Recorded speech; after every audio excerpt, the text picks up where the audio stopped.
پاکستان کی تاریخ میں جو کام عمران خان نے 3 سالوں میں کیا وہ ابھی تک 70 سالوں میں کسی نے سوچا تک نہیں۔ چور ڈاکو ملک کو لوٹتے رہے، کوئی پوچھنے والا نہیں تھا۔ منی لانڈرنگ کرتے رہے، کوئی پوچھنے والا نہیں تھا۔ عوام کی سہولت کے نام پہ اپنے کمیشن کے لیے مہنگے مہنگے سڑکیں بناتے رہے، کوئی پوچھنے والا نہیں تھا۔ قرضے لے کر مہنگے مہنگے منصوبے لگاتے رہے، کوئی پوچھنے والا نہیں تھا۔ کسانوں کے استحصال کرتے رہے، کوئی پوچھنے والا نہیں تھا۔ شہریوں کے قتل عام کرتے رہے، کوئی پوچھنے والا نہیں تھا۔ معصوم اور پھول جیسے بچوں کے ساتھ زیادتی ہوتی رہی، کوئی پوچھنے والا نہیں تھا۔ وطن عزیز سے لوٹ مار کر کے باہر ممالک میں جائیدادیں بناتے رہے، کوئی پوچھنے والا نہیں تھا۔ ججوں سے اپنے مرضی کے فیصلے کرواتے رہے، کوئی پوچھنے والا نہیں تھا۔ بینکوں سے قرضے لے کر پھر اسٹیٹ کے ذریعے معاف کرواتے رہے، کوئی پوچھنے والا نہیں تھا۔ صحت کے شعبوں کو برباد کرتے رہے اور تعلیم کے شعبوں کو برباد کرتے رہے، کوئی پوچھنے والا نہیں تھا۔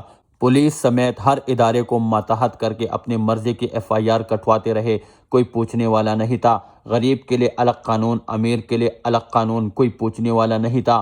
امریکہ سے ڈرون کرواتے رہے، شہریوں کو قتل کرواتے رہے، کوئی پوچھنے والا نہیں تھا۔ غریب اور مزدور کے ساتھ گھروں کے وعدے کرتے رہے، مگر ایک گھر بھی کسی بھی غریب کو نہیں دے سکے۔ اور دوسری طرف اپنے کمیشنوں کے لیے، اپنے فائدے کے لیے غریب کے نام پہ اورنج ٹرین اور میٹرو ٹرین ضرور بنائے، جو کہ ابھی تک ہمیں 2 ارب سالانہ قومی خزانے سے نقصان دینا پڑتا ہے۔ عمران خان آتے ہوئے پاکستان کی تاریخ میں سستا گھر ایک ایسا منصوبہ بنایا کہ پہلے کبھی کسی حکومت نے سوچا تک نہیں، اور غریب کو فٹ پاتھ سے اٹھا کر گھروں پہ لے کر آئے۔ مزدوروں اور غریبوں کے لیے پناہ گاہیں بنائے، جہاں پہ مزدور اور غریب کو 2 وقت کی روٹی بھی ملتی ہے۔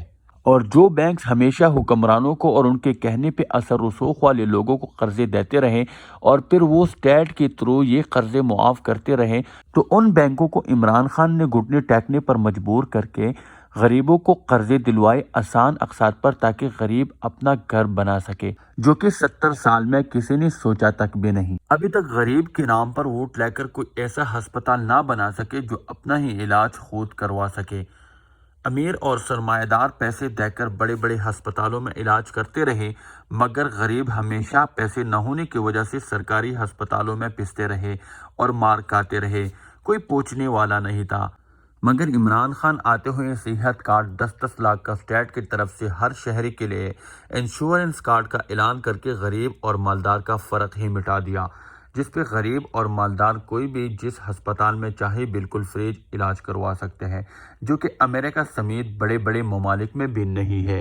ایوب خان کے دور کے بعد بڑے بڑے سیاستدان آتے گئے، حکمران آتے گئے، دعوے کرتے گئے، مگر کسی کو توفیق نہیں ہوئی کہ آنے والی نسل کے لیے سوچ کر کوئی ڈیم ہی بنا لے، کیونکہ ڈیم 5 سال میں مکمل نہیں ہو سکتا، اور ان لوگوں کو پتہ ہوتا تھا کہ لوٹ مار کرنے آئے ہیں، آئندہ 5 سال نہیں آ سکتے، لہٰذا موقع ہے جیبیں بھر دے۔ مگر تقریباً 50 سال بعد عمران خان نے معیشت کمزور ہونے کے باوجود آنے والے نسل کا سوچ کر بڑے بڑے ڈیموں پر کام شروع کیا، آنے والی نسل کے لیے بلین ٹری منصوبے کا آغاز کیا۔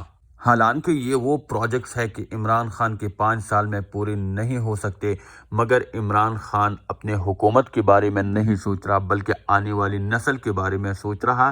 یہ عمران خان کے آنے والی نسل کے سوچنے کا زندہ ثبوت ہے۔ وہ لوگ جو روٹی کپڑا مکان کے نام پہ 50 سال تک ووٹ لیتے رہے، مگر کسی کو ایک چھوٹا سا شیلٹر بھی نہیں دے سکے۔ عمران خان آتے ہوئے بے گھر لوگوں کے لیے سستا گھر اسکیم لے کر آیا، جو تاریخ میں پہلی دفعہ کسی نے سوچا تک بھی نہیں۔ کشمیر کا سفیر بن کر عمران خان نے کشمیر کا مسئلہ دنیا کے ہر فورم پہ ایسا اٹھایا جو ابھی تک کوئی نہ اٹھا سکا۔ عمران خان دنیا کا پہلا مسلمان لیڈر ہے جو پوری دنیا کی لیڈروں کی اپنی اپنی پڑی ہوئی ہے، مگر عمران خان اسلام کا جھنڈا لے کر پوری دنیا میں جا کر لوگوں کو سمجھا رہے، عالمی اسلام کا جھنڈا لے کر، کہ برائے مہربانی میرے پیغمبر کی توہین نہ کرو، وہ ہمارے دلوں میں رہتے ہیں، ہمارے دل کو تکلیف ہوتی ہے، ہمارے مذہب کو گالی مت دو، دہشت گردی کا اسلام سے کوئی تعلق نہیں ہے۔ اور جو لوگ کئی دہائیوں سے ایک دوسرے کو چور کہتے رہے اور ملک کو بے درسے سے لوٹتے رہے اور مزے کرتے رہے، کوئی پوچھنے والا نہیں تھا۔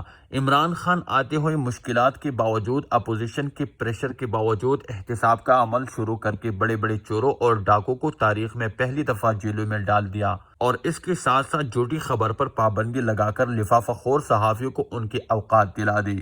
نیب کے ذریعے چوروں اور ڈاکوں سے 3 سال میں 390 ارب روپے ریکوری کر کے قومی خزانے میں جمع کروائے، جو ابھی تک کوئی نہیں کر سکا۔ وہ لوگ جو کئی دہائیوں سے اس ملک کو بے دردی سے لوٹنے میں مصروف تھے، منی لانڈرنگ میں مصروف تھے، بینکوں میں ملازمین کے نام پر اکاؤنٹ کھول رکھے تھے اور اس کے اکاؤنٹ میں کروڑوں روپے کے ٹرانزیکشن کرتے تھے، پہلی دفعہ عمران خان نے ان کو ایکسپوز کر دیا، کرپٹ ججوں کو ایکسپوز کر دیا، لفافہ خور صحافیوں کو ایکسپوز کر دیا، مختلف شعبے میں کرپٹ افسروں کو ایکسپوز کر دیا، مافیا کے اوپر تاریخ میں پہلی دفعہ ہاتھ ڈالا گیا۔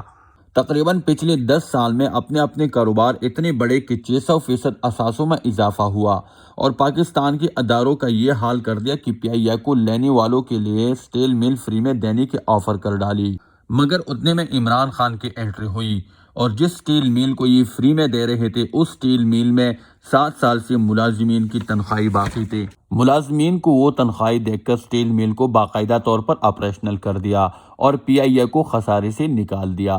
وطن عزیز کے سارے انڈسٹریز بند پڑے تھے، مگر عمران خان نے آتے ہوئے سارے انڈسٹریز کو کھول کر آپریشنل کر دی۔ پاکستان کے ہر صوبے میں انڈسٹریل زونز بنائے گئے۔ تقریباً پچھلے 20 سال سے پاکستان کا کرنٹ اکاؤنٹ خسارے میں جا رہا تھا، اور ان چوروں اور ڈاکوں کے اکاؤنٹس بالکل سرپلس تھے۔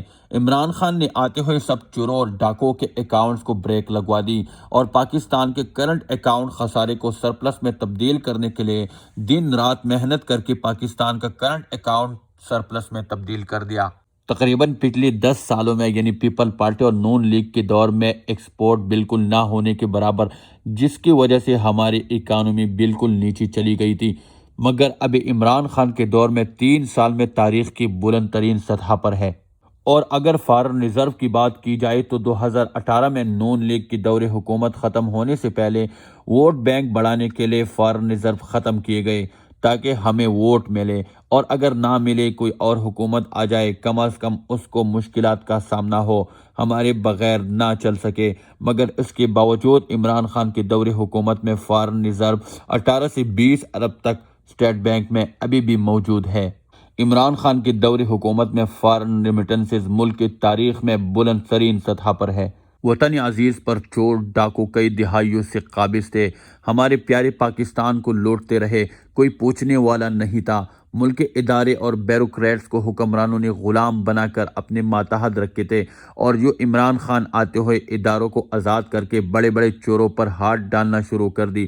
ملک کی تاریخ میں پہلی دفعہ ڈاکو، لٹیروں اور غداروں پر ہاتھ ڈالا گیا۔ وطن عزیز کے کرپٹ حکمران امریکہ کی غلامی میں کہیں آگے جا چکے تھے، حتیٰ کہ امریکہ کی خوشنودی کے لیے لاکھوں شہریوں کو قتل کروائے گئے، کوئی پوچھنے والا نہیں تھا۔ عمران خان آتے ہوئے امریکہ کو ایبسولوٹلی ناٹ کہہ کر پوری دنیا میں پاکستانیوں کا سر فخر سے بلند کر دیا اور پوری دنیا کو حیران کر کے رکھ دیا۔ کئی دہائیوں سے وطن عزیز کے کسانوں کا استحصال کیا جا رہا تھا، ان کو پورا ریٹ نہیں دی جا رہی تھی، اور کبھی کبھی تو ان کی فصلیں ہی تباہ ہو کر مکمل نقصان ہو جاتا تھا، نہ کوئی معاوضہ دیتا تھا اور نہ کوئی قرضہ دیتا تھا، اور اگر دیا بھی ہے تو صرف اور صرف کسان کی مجبوری سے فائدہ اٹھاتے ہوئے ان کی اصل قیمت سے کئی گنا کم دیا ہے۔ مگر عمران خان آتے ہوئے کسان کے لیے زبردست پیکج، سستے قرضے، ٹریکٹر اور جدید مشینوں کے ساتھ ساتھ زبردست قوانین کا اعلان کیا، جو کہ کسان کم از کم اب خوشحال ہیں اور اپنے آپ کو اور اپنے فصل کو محفوظ سمجھتے ہیں۔ اس کے علاوہ وطن عزیز پر کئی دہائیوں سے ایسے جاہل لوگ قابض تھے کہ باہر دنیا میں اپنے ملک و قوم کے ریپریزنٹیشن ٹھیک نہیں کر پاتے تھے، اور جس عالمی سربراہوں کے سامنے وفادار کتوں کی طرح یہ لوگ بیٹھ کر بولنے کی جرأت نہیں کر سکتے تھے، وہاں عمران خان آتے ہوئے پوری دنیا میں ملک و قوم کے زبردست ریپریزنٹیشن کر کے قوم کا سر فخر سے بلند کر دیا۔ پاکستان کی تاریخ میں پہلی دفعہ بے گھر لوگوں کو گھر فراہم کیے گئے، مزدوروں کے لیے پناہ گاہیں بنائے گئے، غریبوں کے لیے احساس پروگرام لے کر آئے، صحت کارڈ لے کر آئے، کئی دہائیوں سے بند انڈسٹریز کھلوا دی، ڈرون حملے ختم کروا دی۔ افغانستان اور امریکہ کا جنگ جو ختم ہونے کا نام نہیں لے رہا تھا وہ ختم کروا دی۔ کسانوں کو ان کا پورا ریٹ مل رہا ہے، ان کا پورا معاوضہ مل رہا ہے، ان کا پورا حق مل رہا ہے۔ تاریخ میں پہلی مرتبہ موبائل فونز پاکستان میں بننے جا رہے ہیں۔ گاڑی بنانے کے انڈسٹریز پاکستان میں سرمایہ کاری کرنے جا رہی ہے۔ پاکستان کو عالمی دنیا میں نمبر 1 ٹورزم ڈیسٹینیشن قرار دیا جا رہا ہے۔ ہندوستان کے چھاتی پر پیر رکھ کر گلگت بلتستان میں ڈیم بنایا جا رہا ہے۔ امریکہ کو تاریخ میں پہلی دفعہ ایبسلوٹلی ناٹ کہا جا رہا ہے۔ بیرونی ملک پاکستانیوں کے لیے ووٹ کا حق اور روشن ڈیجیٹل اکاؤنٹ کی سہولت دیا جا رہا ہے۔ تاریخ میں پہلی دفعہ بیرونی ممالک سفارت خانے ایکٹیو کیے گئے ہیں۔ نادرا اور پاسپورٹ آفس سے لمبے لائن ختم کیے گئے ہیں۔ بے گھر لوگوں کو گھر فراہم کیا جا رہا ہے۔ آنے والی نسلوں کے روشن مستقبل کے لیے سینکڑوں نہیں، ہزاروں نہیں، لاکھوں نہیں، کروڑوں نہیں بلکہ کروڑ درخت لگائے جا رہے ہیں۔ کئی دہائیوں بعد OIC کا اجلاس پاکستان میں لے کر آئے۔ تاریخ میں پہلی دفعہ مسئلہ کشمیر عالمی سطح پر پہلی دفعہ صحیح طرح سے اٹھایا گیا۔ اقوام متحدہ میں لا الہ الا اللہ کہہ کر تمام عالم اسلام کو ریپریزنٹ کیا۔ اور آخر میں اتنا ضرور کہوں کہ عمران خان نے کچھ کیا یا نہیں کیا۔ عمران خان نے اس ملک کے نظام کو ضرور بھی نقاب کیا۔ عمران خان نے اس ملک کے چوروں کو ضرور بھی نقاب کیا۔ عمران خان نے ڈاکوں کو ضرور بھی نقاب کیا۔ عمران خان نے غداروں کو ضرور بھی نقاب کیا۔ عمران خان نے لفافہ خور صحافیوں کو ضرور بھی نقاب کیا۔ عمران خان نے لفافہ خور صحافیوں کو ان کی اوقات دلا دی۔ عمران خان نے قوم کو بولنا سکھایا۔ عمران خان نے قوم کو چور، ڈاکو، لفافہ خور صحافیوں کا اصل چہرہ دکھایا۔